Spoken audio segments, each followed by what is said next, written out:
Hello dear students, Krishna educare channel पर एक बार पुनः आपका स्वागत है।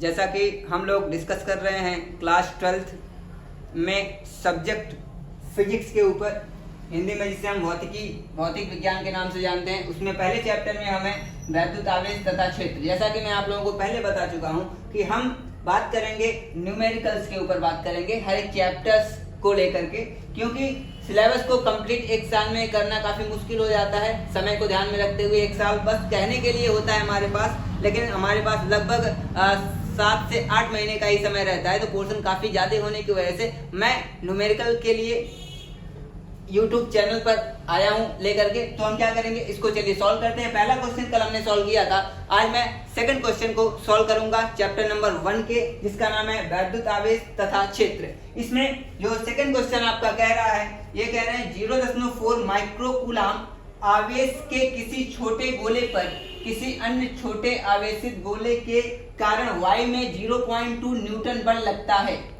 यदि दूसरे गोले पर 0.1 माइक्रोकूलम आवेश हो तो क्वेश्चन नंबर ए, दोनों गोलों के बीच कितनी दूरी है।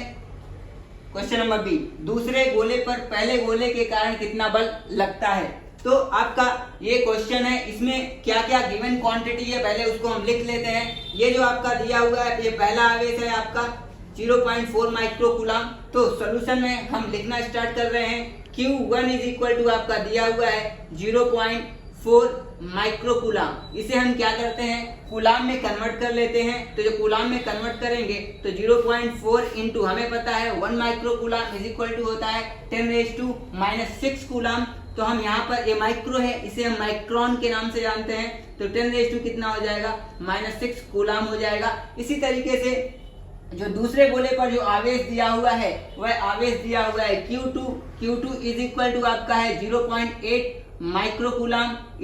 इसको वापस से हम क्या करेंगे, कूलम में चेंज करेंगे तो 0. आपका हो जाएगा 8 इंटू 10⁻⁻ कितना हो जाएगा आपका -6 कूलम आपका हो जाएगा। और ये दोनों चूंकि y में रखे हुए हैं, और जो बल लग रहा है छोटे गोले पर, जो दूसरा अन्य छोटा गोला है उसके ऊपर बल लग रहा है कितना, 0.2 न्यूटन का बल लग रहा है। तो यहाँ पे F इज इक्वल टू आपका दिया हुआ है, वैद्युत बल जो लग रहा है F is equal to 0.2 newton आपका बल लग रहा है। हमें क्या फाइंड आउट करना है, इसमें जो पार्ट 1 कह रहे हैं, सेकंड क्वेश्चन में जो पार्ट 1 सब क्वेश्चन है, इसमें कह रहे हैं दोनों गोलों के बीच की दूरी कितनी है। मान लीजिए कि आवेश Q1 यहाँ पर है और फिर दूसरा जो आवेश है वो Q2 यहाँ पर है।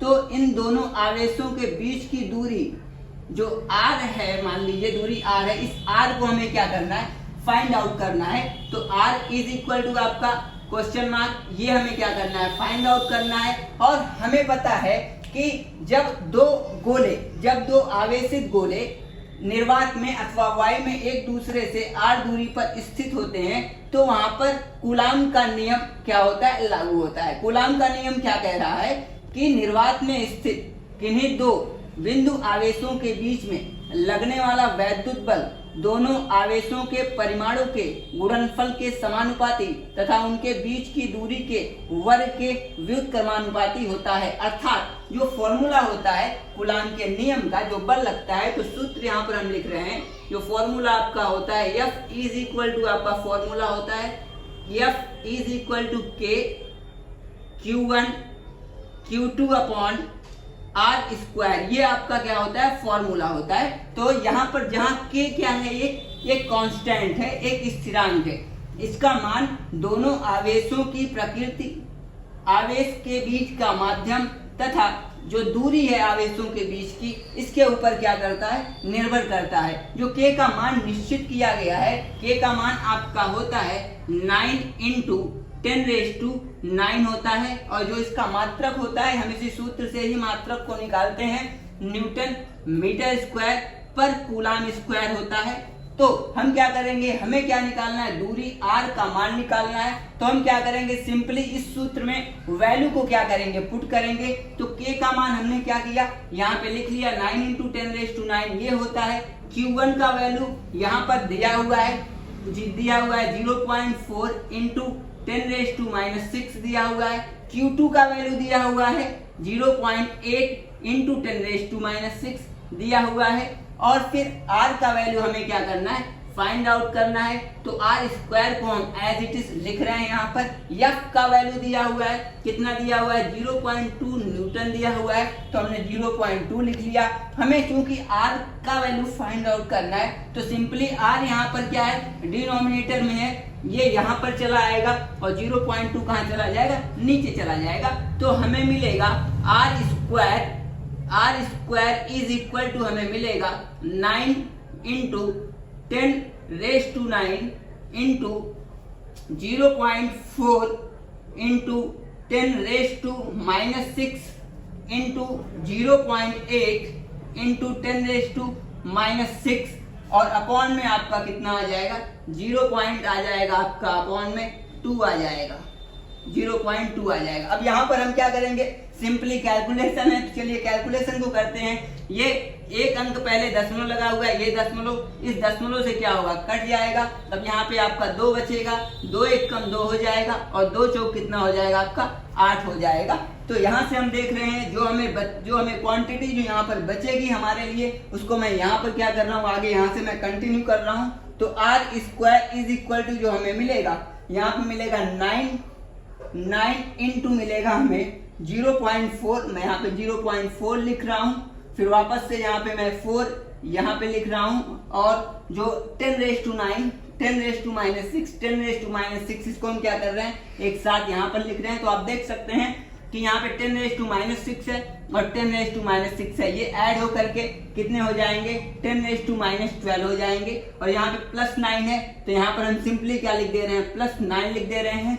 और नीचे तो कुछ बचा ही नहीं है, तो हम बटे में फिलहाल 1 है, तो हम क्या कर रहे हैं, 1 यहाँ पर हम लिख दे रहे हैं। तो r square is equal to जो हमें मिलेगा, क्या मिलेगा, यहाँ से आप देखेंगे 9 इंटू 0.4 इंटू 4 इंटू 10⁻⁻, कितना हो जाएगा, माइनस आपका 3 हो जाएगा। दिस इज इक्वल टू हमें मिलेगा 9 इंटू 4 मिलेगा। फिर यहाँ से हम क्या कर रहे हैं, डेसिमल पॉइंट को हम हटा रहे हैं। तो डेसिमल पॉइंट जो एक अंक के पहले लगा हुआ है, जब इसको हम हटाएंगे तो यहाँ पे जो पावर आपका होगा ये हो जाएगा 10⁻⁻ आपका -1 हो जाएगा। और यहाँ पे 10⁻⁻ कितना है, -3 यहाँ पर ऑलरेडी है। अब यहाँ से 9 इंटू कितना हो जाएगा, 4 इंटू कितना हो जाएगा, 4 इंटू 10⁻⁻ कितना हो जाएगा, -4 हो जाएगा। अब यहाँ पर देखेंगे r स्क्वायर है, तो जब हम स्क्वायर को हटाएंगे तो ये पूरी की पूरी क्वांटिटी जो है वो किस में आ जाएगी, रूट में आ जाएगी। तो यहाँ पर आप देखेंगे कि 9 है, तो 9 का स्क्वायर हो जाएगा। यहाँ पे 4 कितना है, 2 टाइम्स है, तो 4 का भी क्या हो जाएगा, स्क्वायर हो जाएगा। इसी तरीके से आपका कितना हो जाएगा, इसी तरीके से आपका 10⁻⁻2 है, इसका भी क्या हो जाएगा, आपका होल स्क्वायर हो जाएगा। अब क्या करेंगे, इसका क्या हो जाएगा, 4 इंटू 4 है तो 16 होगा, 16 का मतलब 4 का स्क्वायर होगा। तो यहाँ से आप देखेंगे 3 बाहर आएगा, फिर क्या होगा आपका 4 बाहर आएगा, फिर आपका कितना हो जाएगा, 10⁻⁻ कितना होगा, -2 हो जाएगा यहाँ से। तो 3 4 जा कितना हो जाएगा, 12 हो जाएगा। और 10⁻⁻ कितना आ जाएगा, -2 आ जाएगा। ये आपका कितना आएगा, मीटर आएगा। तो दोनों गोलों के बीच की जो दूरी आएगी वो कितना आएगा, 12 इंटू 10⁻⁻2 मीटर आएगा। इसको आप चाहें तो सेंटीमीटर में कन्वर्ट कर लेंगे। तो सेंटीमीटर में जब सिंपली आप कन्वर्ट करेंगे तो आप क्या करेंगे, यहाँ से r इज इक्वल टू हमें मिल जाएगा 12 सेंटीमीटर हमें मिल जाएगा। तो या तो सेंटीमीटर में आप लिख लीजिए या फिर आप किसमें लिख लीजिए, मीटर में लिख लीजिए। तो जो भी आपका आंसर दिया होगा एनसीईआरटी में, आप उस आंसर को क्या करेंगे, लिख देंगे। ये भी आंसर आप लिख सकते हैं और ये भी लिख सकते हैं। तो इस तरह से हम देख रहे हैं 1.2 का ये पहला क्वेश्चन हमारा क्या हुआ, सॉल्व हुआ। अब आते हैं क्वेश्चन नंबर बी के ऊपर आते हैं। तो क्वेश्चन नंबर जो बी वाला जो पार्ट है आपका, तो जो बी वाला पार्ट है ये आपका पार्ट ए था। अब बी वाला जो पार्ट आपका है, बी वाले पार्ट में क्या कह रहे हैं ये, कि दूसरे गोले पर पहले गोले के कारण कितना बल लगता है। हम जानते हैं कि जो कूलाम बल, जो कोलंबियन जो फोर्स होता है वो ग्रेविटेशनल फोर्स के ही इक्विवेलेंट होता है। तो जितना बल पहला आवेश दूसरे के ऊपर लगाएगा, ठीक उतना ही बल दूसरा आवेश पहले के ऊपर लगाता है। तो होगा क्या कि 0.2 न्यूटन का बल लग रहा है पहले गोले के ऊपर, दूसरा गोला पहले गोले के ऊपर लगा रहा है। तो इसी तरीके से पहला गोला दूसरे गोले पर पहले गोले के कारण जो बल लगेगा वो भी क्या होगा, इतना ही होगा। तो ये कैसे होगा, इसको हम कैसे लिख सकते हैं, क्योंकि जो कूलम्बियन फोर्स होता है, जो कूलाम बल होता है, जो वैद्युत बल होता है, वो गुरुत्वाकर्षण बल के ही क्या होता है, इक्विवेलेंट होता है। मतलब जो हम गुरुत्वाकर्षण के नियम को अगर हम देखें तो उसमें जो लास्ट जो नियम आ रहा है क्रिया प्रतिक्रिया का नियम, कि जितना एक बॉडी दूसरे के ऊपर फोर्स लगाती है उतना ही फोर्स सेकंड बॉडी पहले वाली बॉडी के ऊपर क्या करती है, लगाती है। तो हम लिखेंगे यहाँ पर सूत्र आंसर में लिखेंगे पहले गोले के कारण